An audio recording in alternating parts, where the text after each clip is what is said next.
अब यहाँ से स्टोरी और भी दिलचस्प हो जाती है क्योंकि जिन स्ट्रीट सिर्फ इंडिया में कंट्रोवर्सी में नहीं पड़ी बल्कि दुनिया की हर तरह की कंट्रोवर्सी में आ गई। ये नाम सुन के शायद आप थोड़े चौंक जाओगे। सैम बैंकमैन-फ्रिड, FTX जो कि दुनिया की one of the biggest crypto exchange था, उसके फाउंडर, कैरोलिन इलिसन, अल्मेडा रिसर्च की हेड, दोनों जिन स्ट्रीट के एक्स एम्प्लॉइज है।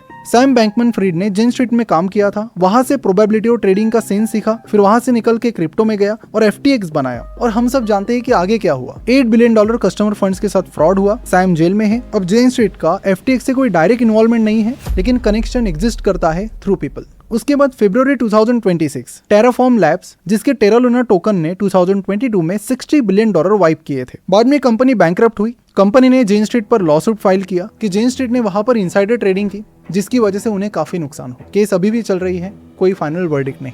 उसके बाद अगली कंट्रोवर्सी एक मूवी की तरह है। जेन स्ट्रीट के सर्वाइविंग को-फाउंडर रॉबर्ट ग्रीनरी, जिनका मैंने पहले जिक्र किया था और आपको याद रखने के लिए कहा था, तो जून 2025 में एक कंट्रोवर्सी में वो फंस गए। आरोप ये था कि ग्रीनरी ने साउथ सुडान की सरकार में तख्ता पलट करने के लिए बहुत बड़ी फंडिंग दी थी। जब उनसे पूछा गया कि आपने क्यों ये फंडिंग की, तो उन्होंने बताया कि यार मुझे किसी ने फंसाया, मुझे पता ही नहीं चल रहा था कि पैसा कहाँ पर जा रहा है। लेकिन सवाल ये आता है कि ट्रेडिंग फर्म के को-फाउंडर का पैसा वहाँ अफ्रीकन कंट्रीज में क्या कर रहा है, और ये चीजें बताती कि जेन स्ट्रीट कितनी ज्यादा अनयूजुअल कंपनी है। अब यहाँ पर मैं आपको एक चीज सीधी बात कहना चाहता हूँ, ये वीडियो किसी आउटरीच के लिए नहीं है, ये बनाया गया है आपकी अंडरस्टैंडिंग के लिए। आज इंडिया में ज्यादातर रिटेल ट्रेडर्स पास में एक फोन, छोटा कैपिटल और कोई स्पेशल एज नहीं। वही दूसरी तरफ होते हैं जेन स्ट्रीट जैसी फर्म्स जिनके पास सुपर कंप्यूटर्स है, PhD मैथमेटिशियंस है, नैनो सेकंड बेस्ड एग्जीक्यूशन है और बिलियंस ऑफ डॉलर की कैपिटल है, और साथ ही सालों की रिसर्च। तो ये दोनों जब फ्यूचर्स और ऑप्शन में ट्रेड करते हैं तो सेम गेम नहीं खेल रहे हो, क्योंकि फ्यूचर्स और options unlike long term investing एक जीरो सम गेम है। यानी अगर कोई एक जीतेगा तो किसी और को हारना ही पड़ेगा, और जीतने वाला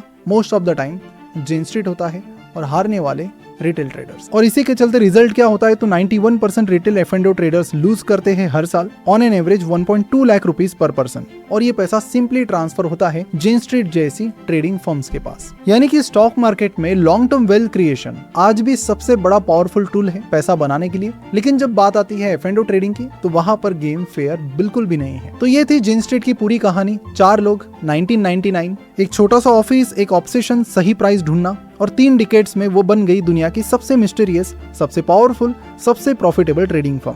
तो आपको क्या लगता है, सेबी ने इन पर जो एक्शन लिया क्या वो इनफ था? कमेंट्स में जरूर बताइए। और अगर आपको कोई दोस्त ऑप्शन ट्रेडिंग करता है तो उसके साथ इस वीडियो को जरूर शेयर कर दीजिए। हो सकता है वीडियो देखने के बाद वो अपनी डिसीजन चेंज कर दे।